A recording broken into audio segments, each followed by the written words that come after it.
having such interesting emotions. The narrative that's going on in my head right now, I feel myself holding on to that perfectionism part of wanting to do everything perfectly and not knowing what that is, and recognizing that the reason that I don't know what that is because it doesn't exist. It's not available. It's not achievable. And I feel it in the way that I got up this morning, got myself ready, and then procrastinated doing this, sitting down. It is October 2025.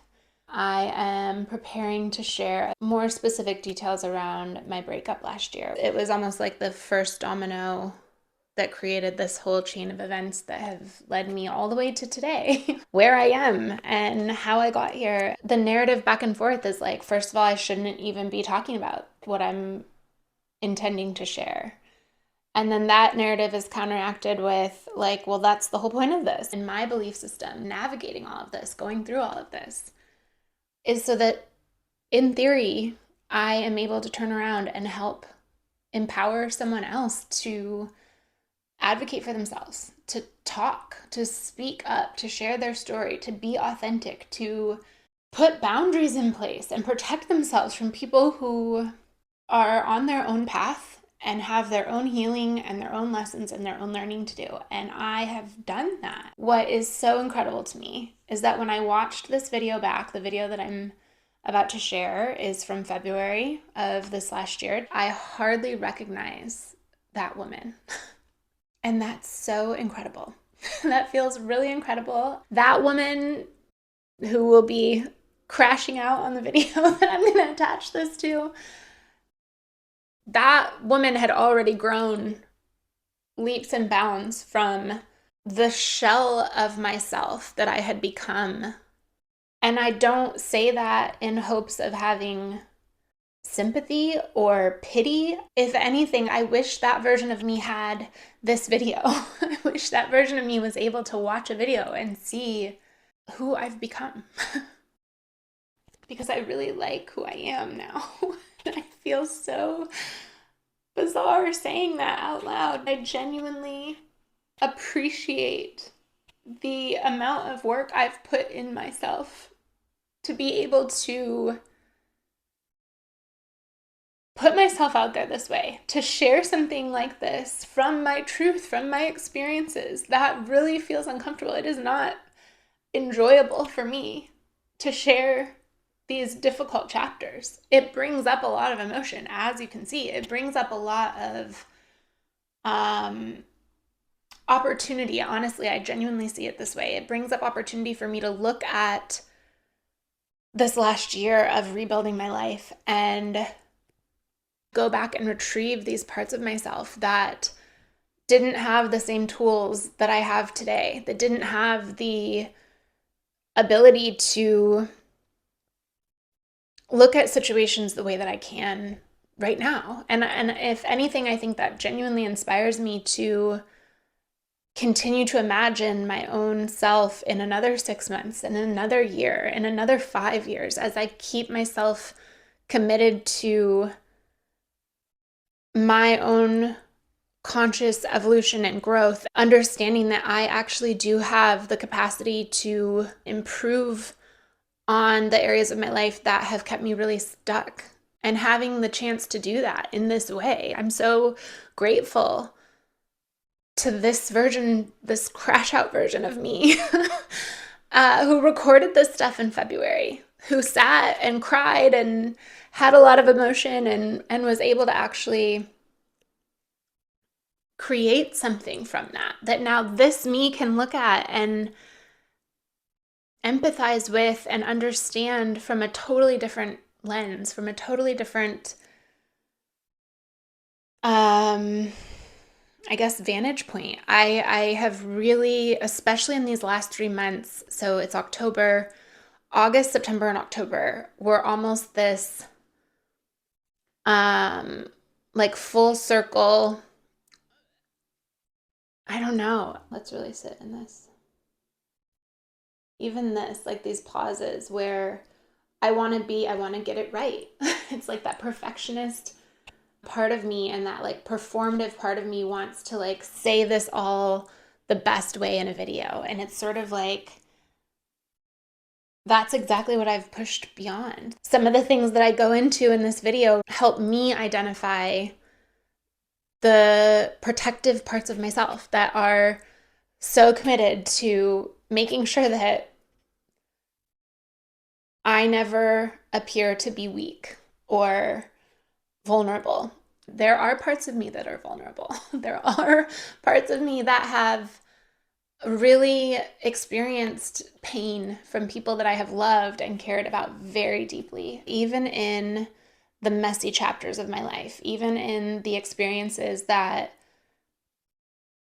no one ever wants to talk about. Narratives in my head that are playing on repeat every time I listen to one of these videos. And I think, what will someone else think about XYZ? Whatever it is, it doesn't matter what it is, it's come up every single time. It's come up every single time. I have watched back one of these videos that I've recorded. And I have kept myself in this space of recognizing that it is not my responsibility. It is not my job to control what other people perceive. It is not my job. It's not my job. It's just my job to speak my truth. It is something that I have been pulled towards probably my whole life. I'm very certain. And now I finally have, what do I have? I don't know, the guts, nothing to lose. At this stage in my life, I don't have anything to lose around speaking my truth. And if anything, I have probably a lot to gain. If only my own authenticity, if only my own growth and development. Doing this has allowed me to heal in a way that will absolutely impact every other area of my life. I have talked about things out loud that I have really never talked about because I've been able to push myself into doing this. Even if I do nothing else, I've already won, because who I was in this video is not who I am today. And that's just insane, because February of this year wasn't that long ago. But the number of experiences I have had since then that have completely confirmed for me that I have embodied the ability to choose myself always, to not self-abandon, to not self-sacrifice, to not lose my own needs in service of feeling temporary acceptance or love from someone else. That is a life-altering area of growth. I will not self-abandon. I will be true to myself. And I will keep showing up that way. And that is something I couldn't have said in February. I hadn't tested it out yet. I had a lot of emotion. I had a lot of anger. I had a lot of frustration. I had a lot of grief. And those emotions are beneficial because they help point us to where we need to review something, where we need to look at something. I couldn't have shared this video in February. It's incredibly uncomfortable to expose this part of myself. I will say, full trigger warning. I probably need trigger warnings on all of my videos. I talk about some incredibly difficult things: abuse, emotional, physical, suicidal ideation, depression, mental health. Please don't watch this in a position of taking on any of my heavy emotion. And I intend that anyone watching this is only empowered, is only affected in a way that allows positive impact to happen. Because watching this myself, it was really hard to hear some of the things I say. For me today, who has done an incredible job keeping herself safe, has done an incredible job putting further distance and space between people who aren't able to respect boundaries, who's built up a community now of really strong, really incredible independent women who protect themselves, protect their space, protect their energy, and then also extend that protection and care and love out to other women in my life who I can lean on. I'm so grateful. I'm so grateful. I've continued to keep my life day to day very private, and I will do that for as long as I need to feel safe, fully, to completely and confidently believe in my safety. And that's going to continue for some time. That's uncomfortable to acknowledge out loud. I have empathy for anyone who is simply asking for protection and support. The legal system is not designed in a way that offers that easily. For me to acknowledge how hard it has been to take these actions, I genuinely hope that there can be some change in our society for protecting women who don't feel safe. If you decide to watch the rest of this, it is difficult. It is difficult to watch. It is intense. I will hold some of the deepest parts of this story still for myself to heal from and process through before I choose to share those details publicly. Okay, let's do this.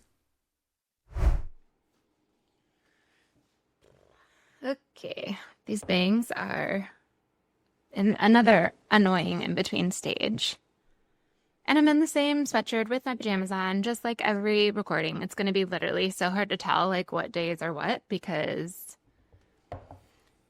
well, I mean, obviously I can say today is February 25th, so I guess that's the one way, but I'm literally going to look the same in every single video, and that is annoying. I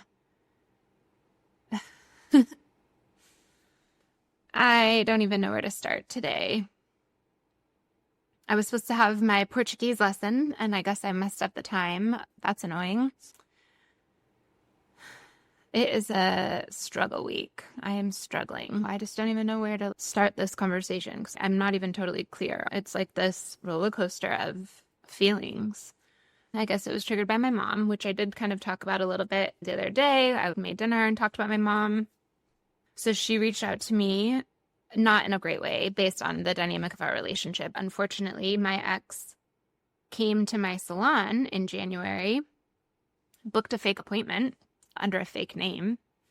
Second time he showed up uninvited somewhere, unwelcome, really. We had a big conversation in Orlando when he showed up to my friend's house, literally to her door. We talked for almost 2 hours, possibly. I don't even remember, but we talked forever. And I was furious, but then after I got past being furious, I also listened to him. I shared my perspective. I was very clear on like, this is over. This relationship is over. It's not healthy for anyone. Like no one wants this. You need to move forward. I'm going to move forward. Everyone needs to just move forward. I don't wish him ill. Even now, again, like even though I'm like,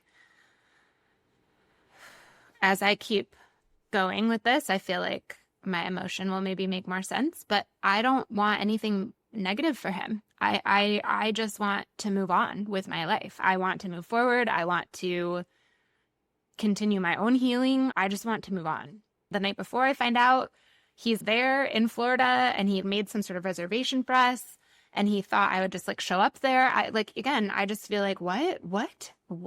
Like, what is happening? I begged and pleaded all of September, all of October for him to take a step back and assess what is happening in this relationship and why is this is going in the wrong direction. Then we break up. I move out and still beg him, please. What are you doing? Get it together. You don't want this. We don't want this. Why are you? I'm not even here. Like I've moved. What is happening?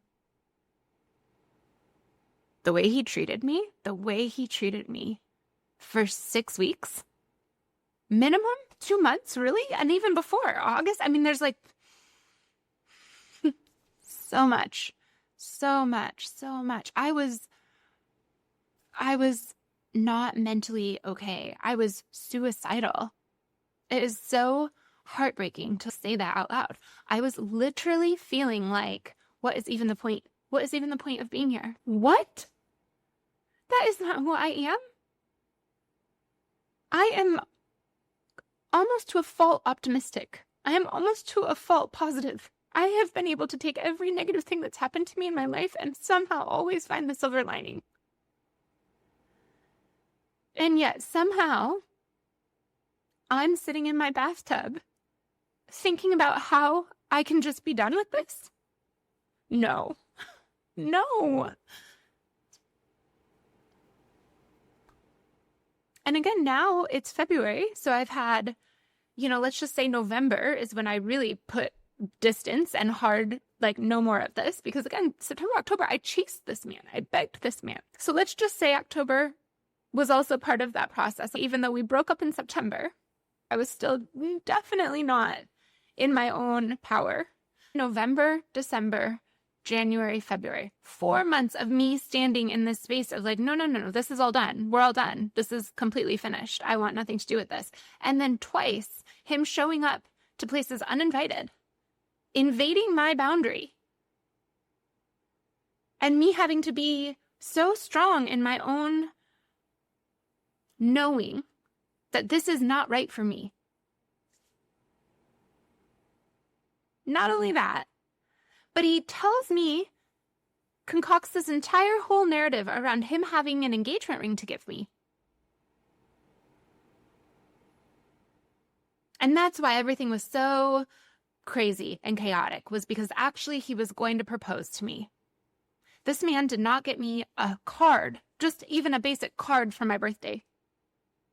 Not even a card. No gift, no cake, no flowers, nothing.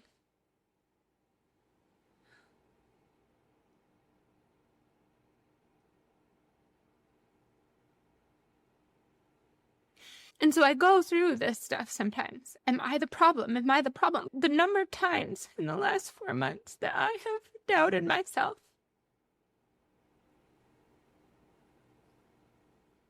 Where I've gaslit myself and then walked through like, you wanted to get married. You wanted to have a baby. Now he wants it. What's wrong? Why don't you just want it? Maybe he learned. And I know better.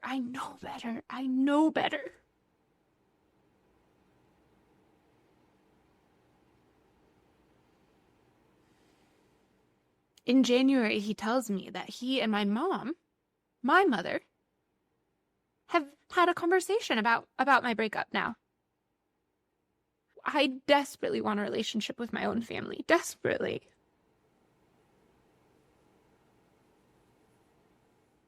But they constantly cross my boundaries. These are the behaviors that I've learned that I have to unlearn. And I watch them happen to me as an adult, 36-year-old adult, where I have to hang up the phone over religion, over something that I literally walked away from when I was 17. Not even a part of my life.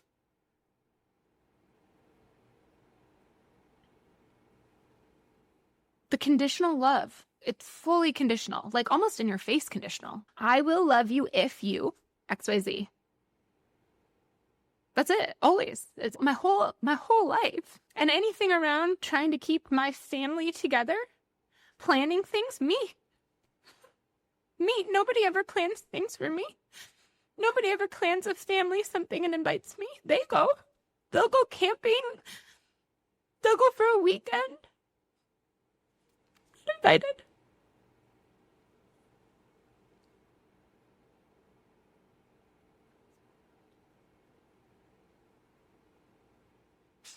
Anyway, my mom and apparently had a conversation, and this is after emailed me and told me that him and my brother met up for drinks and basically talked shit about me, all my past relationships, including my marriage. My brother apparently told him all about some private conversation he had with my ex-husband, which again, is it true or not? I have no idea. And I never care to know. But apparently I was the issue for them all. I bet I am the issue.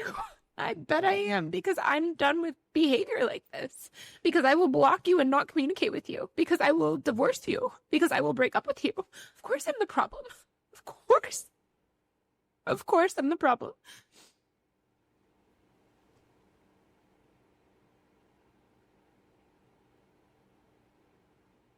There's so much in my marriage that I owned. So much drinking, just so much destruction. I was a child. I was so immature. And I had lost my dad, and I was drinking to try to cope with everything. So again, not an excuse. My ex-husband was actively having an affair with another person. I was having tantrums, screaming, yelling, crying. So confused. Why is this all happening? So angry. And then guess what's happening with guess what's happening? Same thing. I'm screaming and yelling, crying, throwing myself on the floor in our closet. Having these suicidal thoughts. So already told me that he and my brother went and had drinks and talked all about me in a negative way. In December, after he shows up uninvited at my friend's home, I stand outside and talk to this man for almost 2 hours. I'm running around in circles about, like, again, I just don't care. I want to move on. I don't care. I understand all of it. My fault, your fault, fine. Like, don't care. Just want to move on. Fast forward, I'm at the salon. I'm eating my lunch. I've got one more client, new client, walk up. He's sitting there staring at me as if this is a totally normal thing to do at my host salon. I'm not going to act out of pocket. I'm not going to cause a scene. I'm not going to yell and scream and cry, even though I want to. No, I get my coat. I take breaths. I come upstairs. We go to the private space. And then I say, this is harassment. This is harassment. This is illegal. You booked an appointment under a fake name. He's saying it all like as if he's doing something like knight in shining armor. It's so disgusting. It creates this like lack of safety for me. Oh my God. What if he just shows up here all the time? Those constantly playing. And also just for context, I've experienced physical abuse from this person. Physical, hands on me, physical abuse.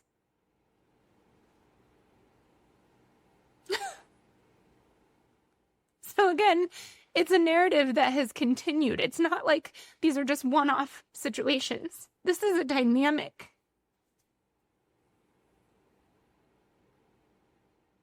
And I'm not even going to get into that story.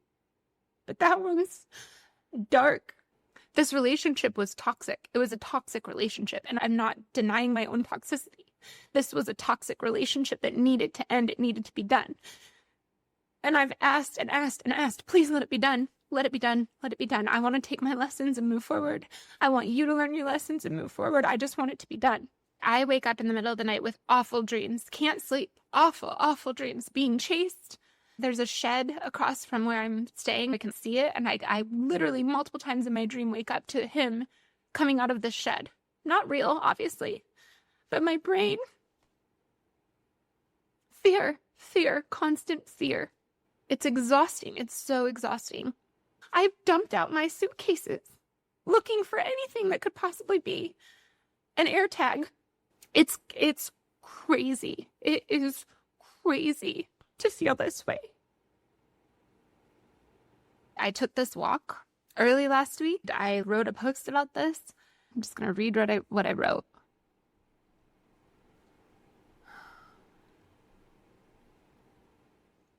On my morning walk, I heard a message. A storm is coming. I kept walking anyway. I wanted to finish my route around the lake. Moments later, I nearly tripped and heard another message, this time louder and more intense. This storm clears your path. As the sky darkened, I decided to choose a new route. I wasn't exactly sure where I was going until I saw the road I've driven nearly every day. I saw the graffiti I've passed but never noticed before. First, a quote, "No place for the dead." Weird. Then a sequence of eyes, like a third eye, a knowing. And then it all dropped in, hitting me as the rain started to fall and I turned into the driveway. Storms cleanse. It's time to fully leave behind what I've already walked away from. I trust my inner knowing even when the path changes and I feel disappointment. Because I listen to these messages, I am warm and dry, protected. And I know blue skies always follow storms. And then I took pictures of this sign no place for the dead. And these eyes, this sequence of eyes. And in my head, I was like, oh, that was the storm. It passed, and now I have blue skies, and I can move forward. But there's something in me that feels like I had this terrible feeling before we broke up. I multiple times told him when my marriage ended, I felt this way. These same emotions, these tantrums, this overwhelm, constant feeling of insecurity, so much insecurity, constant insecurity. All I wanted to do was check his phone, and I never did. And then I kept telling myself, what's the point? What's the point? This insecurity enough is a reason to be done. This insecurity is enough. I have learned this lesson. I have already learned this. No? I feel like I genuinely do believe that my ex was a good person. In his heart, good person. Kind person. Generous person. Sneaky, yeah. Selfish, yeah. Could be. But a good person. I never felt scared of him.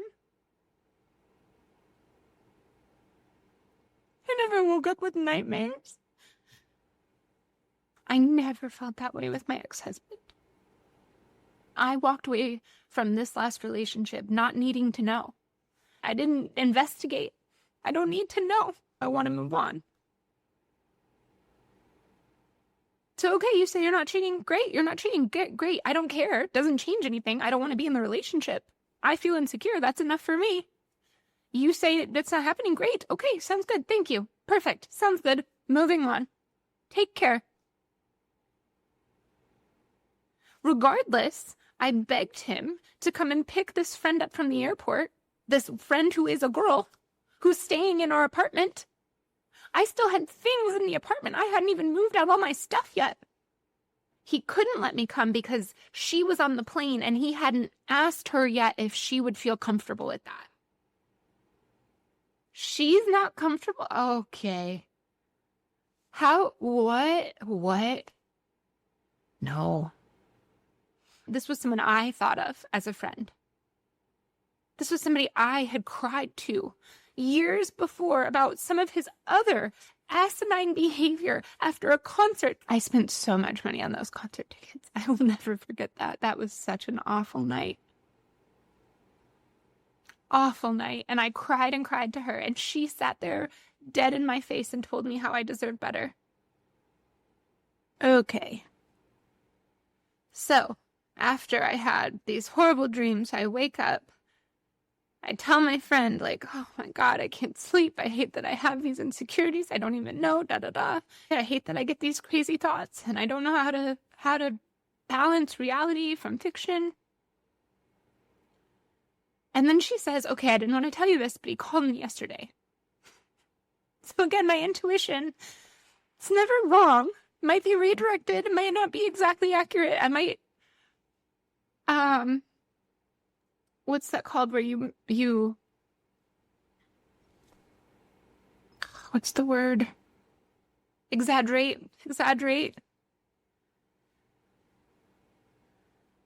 But he called her the night before. So then she tells me, okay, do I call him back? What do you want me to do? And then I'm like, yeah, oh my God, just tell him never again. Tell him no more. Tell him not to contact you. Tell him I've moved on. So she offers, do you want to be on the call? I could FaceTime. You could be on and listen on speaker. And then we both sit there and think. I say, I don't know. Do you think that's healthy or do you think that's worse? And she says, honestly, I think it's worse. What if he says something that makes you change your mind? What if he makes you doubt yourself? I think I should just say what I need to say, and I'll tell you. And I agree. She calls him back. They have a conversation. She tells him all the things, no more. You know that this is done. Move on. This is not healthy. He tries to go back and back in stories of different things. How could I ever think he's cheating? And she says multiple times, I don't care. I don't care. And neither does she. No, just stop. Just leave her alone. She's moved on. You need to take your lessons. You need to move on. Just move on. Everyone move on. And then for whatever reason, I go into my voicemails just to see. And I go down and I see this list of blocked messages. And oh my God, I don't even know how many messages. So I listened to them.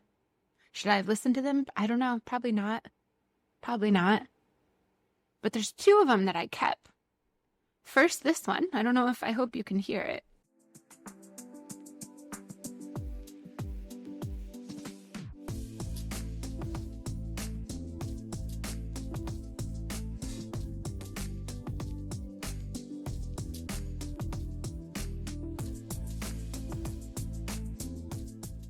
3-minute limit on voicemails. So cuts off there. And again, this is sad and a lot, but this is like not even the worst of it. Let me see if I can play the other voicemail.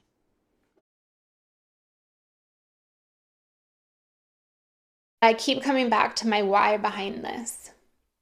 My why for sharing anything, and ultimately my why for sharing this part of my experience publicly. I ultimately decided that the entire point of creating this vlog was to share my journey of rebuilding.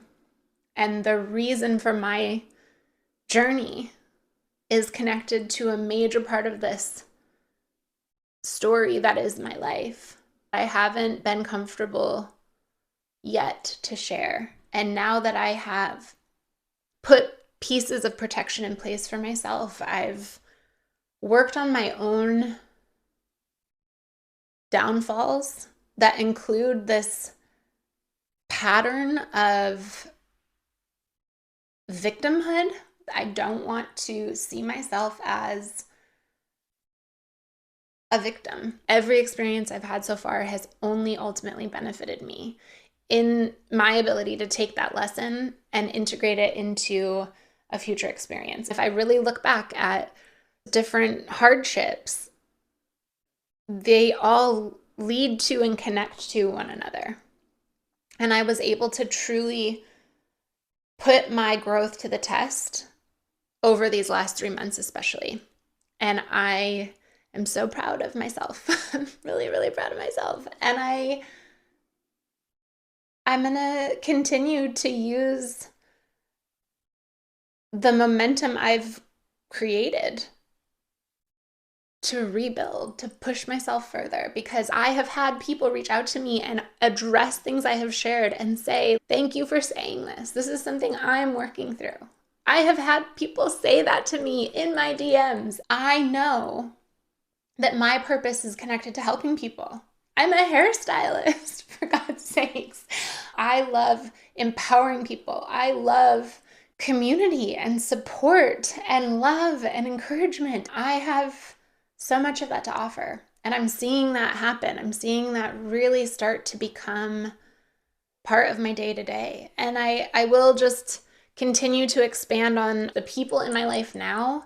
I have felt supported and I've been able to give support. And I'm watching my circles expand again. I'm putting these vlogs out thanks to my incredible VA who is doing all the editing on these and walking through with me a whole strategy on how we can continue to allow me the space to show up in this way, to show up from more of my personal experiences. I'm so impressed with what we've been able to accomplish. And I feel the momentum. I feel it continuing. I'm so proud of that. I can do and have anything I see for myself by showing up authentically, by sharing the parts of my life that have felt so messy and allowing myself to sit in my imperfection. I just want to reiterate that I am emotionally safe. I am physically safe. I have taken the actions I need to take to put protection around myself. It's been a wild process. And I'm not all the way through. There's still some things that need to be legally taken care of. And there are things that I am still emotionally processing. Manipulation, emotional abuse, gaslighting, narcissism. These words and phrases are thrown around all over the place. And at the same time, the impact that these unhealed wounds, these patriarchal societal dynamics that exist are harmful and damaging and diminish women especially, and steal our joy and our beauty and our light and our love and our ability to create, and turn all of that into anger and bitterness and betrayal. It's a cycle that I want nothing to do with anymore. I will continue to speak up about what I have endured and what I have created for myself, and where I have caused damage in return. Reactive abuse is absolutely a thing. There's so many layers. Ultimately, the important message is that at the end of the day, the responsibility to grow individually is our own journey and our own process. And I have taken that responsibility very seriously in this experience. I have leaned into my own growth every which way. I've earned the right to talk about my own experiences because I have done the work to acknowledge my own faults. I'm still doing the work to acknowledge my own faults. And that shit is hard. Also, it's completely necessary for us together, everyone, to move into a world where we're not reactivating wounds and traumas and conditioning and experiences that have been passed down from generation to generation around absolutely awful behavior. We can clear that out. We can remove that. It's an individual process, an individual journey. Anybody who ever watches anything I ever say or share, I hope the message and the inspiration comes back to look within your own experiences and find your own lessons and grow and evolve. Heal this stuff so that you're not carrying it out in your relationships. I am safe. I am happy. I am really excited about what is ahead. And I've only been able to get to this point because of this experience, because of, I don't like using the phrase crash out because it really diminishes the actuality of the situation. But this video is what I would probably categorize as crash out. And the only way I was able to get myself through all of the experiences that this last year has surfaced and brought up is because of the parts of me that were willing to crash out, that were willing to let it all fall. And now this part of me is able to rebuild. I'm really excited to see what we create together and what this next iteration of my life experience looks like. Who I am today is someone who I've always seen myself becoming. Now I can, in actuality, be her. Continue to embody that version of myself. And I am beyond grateful for that opportunity because of all of the challenges I've walked through. So I hope that that's what these videos create for someone else. I hope that these darker moments help guide someone to the light. Because we all have access to it. It's available to anyone who's willing to look for it.